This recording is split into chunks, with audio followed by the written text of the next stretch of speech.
Thanks for checking us out here online and for tuning in to Prime News.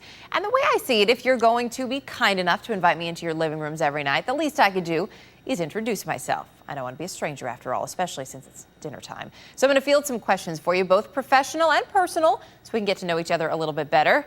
Let's get the show started, all right?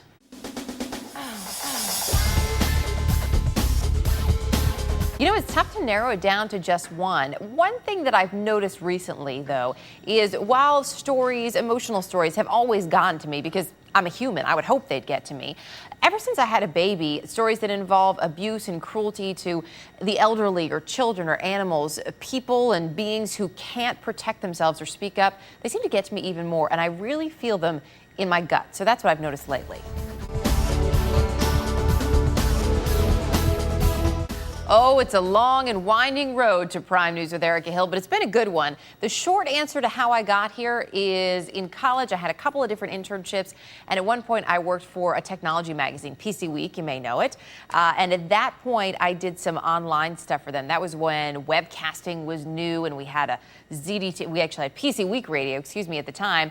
And then that slowly moved me over to an emerging cable channel, which was called ZDTV, eventually became Tech TV, where I wore a number of hats. I started out digitizing video, and before I left 4.5 years later, I was anchoring and reporting on a show called Tech Live. So I just wore a lot of hats and kept at it. A typical weekday. One thing that you'll learn in the news business is there's not a whole lot of typical going on, but I do my best to stick to some sort of schedule to make sure that I'm doing things right. I get up around 5:30 or 6 to get breakfast ready for my son and to get my lunch ready, get my day going, hopefully get a little bit of the paper read before my son gets up. And then from there, we're just off and running. He kind of dictates my day and how much else I can do in the morning before my morning call starts. We have a show meeting around 10:30, 10:45 every day, and I'm on that on the phone, and I'm usually here at work by noon. And when I get here, I just jump right in, reading in on all the stories that we're covering, making sure that I'm up to date on all the details, constantly watching TV, flipping channels, and getting segments ready. And then before you know it, 5 o'clock, showtime. I don't want to brag, but the cauliflower soup is pretty good. So here's the recipe for you. Now, I have to admit, much like my father, I'm not always good at measuring things, so these are approximate. You might have to adjust it for yourself. The old memory, you know, it's starting to fail. I'm getting old. Take a head of cauliflower.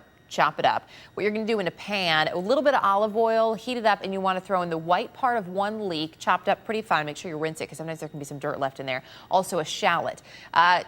Just until it's sort of transparent, as they say. Throw the cauliflower in for a minute or two, and then add, I think probably about 4 cups total. I usually do half water, half vegetable broth. Bring that to a boil. Let the cauliflower cook probably about 20, 25 minutes until it's really soft. Oh, you also want to have a bay leaf in there, maybe a little pepper. I like a lot of pepper. It's up to you. Any other spices you might like. When it's soft, take the bay leaf out, grab a hand blender. I find that's easiest, and just blend it into a puree. It's delicious. Very low in calories and fat, too. For fun off air, the best thing to do for me off air is to spend time with my family. I love my little man, my new son, my dog and cat, my husband, of course. So we just kind of like to hang out because we have such a busy life during the week that on the weekends we cook, we relax with our neighbors, we take family walks with the dog, and just enjoy our time together.